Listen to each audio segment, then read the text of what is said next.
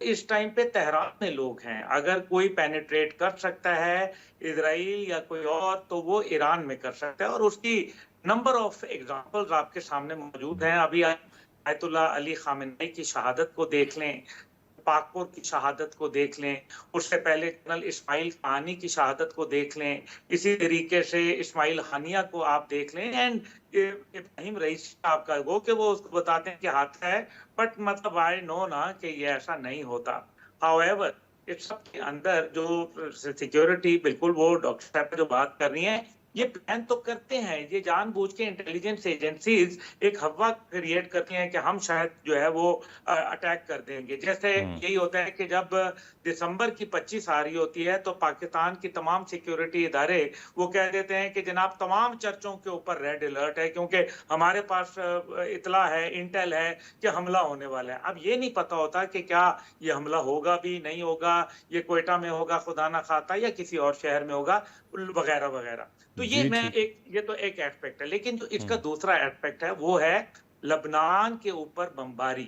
اور لبنان کے اوپر بمباری جب آپ کریں گے اور اس سارے کے اندر 14 نکات میں کہیں یہ نہیں بتایا گیا کہ لبنان کا جو 25% کے قریب علاقہ انہوں نے قبضہ کر لیا ہے سمیت لطانی دریا کے, اس سے کیسے وڈرول ہوگا. اس نے کہیں نہیں بتایا فلسطین کے اوپر اور غزہ کے اوپر اسرائیلی فوج کیا ریٹریٹ کرنے کا کوئی پلان بنا رہی ہے, اور یہ بھی بتایا گیا کہ کہاں جو ہے اگر وہ اسرائیل اس معاہدے کی پاسداری نہیں کرے گا, ایم او یو کی پاسداری نہیں کرے گا, تو اس کے بدلے میں امریکہ ان کے ساتھ ان کی تیسی پھیر دے گا وغیرہ وغیرہ.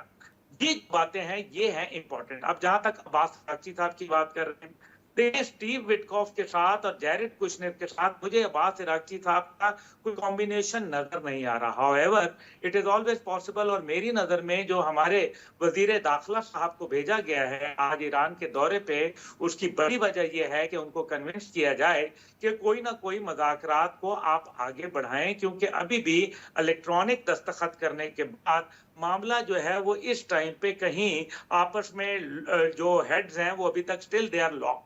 تو یہ جو لاک ہارنس پوزیشن ہے اس کو ڈیفیوز کرنے کے لیے پاکستان اپنا کردار ادا کر رہا ہے اور انشاءاللہ سکسیسفل بھی ہوگا. لیکن اس سب کے اندر ارسلان صاحب 2-3 باتیں ہیں. اس میں سب سے پہلی بات یہ ہے کہ کیا ڈونلڈ ٹرمپ صاحب نے یہ فیصلہ کر لیا ہے کہ ماضی کے تمام صدور اور امریکن پالیسی کو نظر انداز کر کے وہ اسرائیل کو ابینڈن یا اس کو سکرو ٹائٹ کرنے جا رہے ہیں. تو میرا نہیں خیال کہ ایسی کوئی بات ہے. اس کا مطلب یہ ہے کہ گڈ کاپ اور بیڈ کاپ کی پالیسی چلائی جا رہی ہے, اس میں ٹائم بائے کیا جا رہا ہے, اس کے اندر اسرائیل کو طاقتور کیا جائے گا تاکہ اسرائیل حملہ کرے بعد میں مستقبل میں آ کے, نہ کہ جو ایران کے اوپر حملے ہیں وہ امریکن بیسس سے کنڈکٹ کیے جائیں.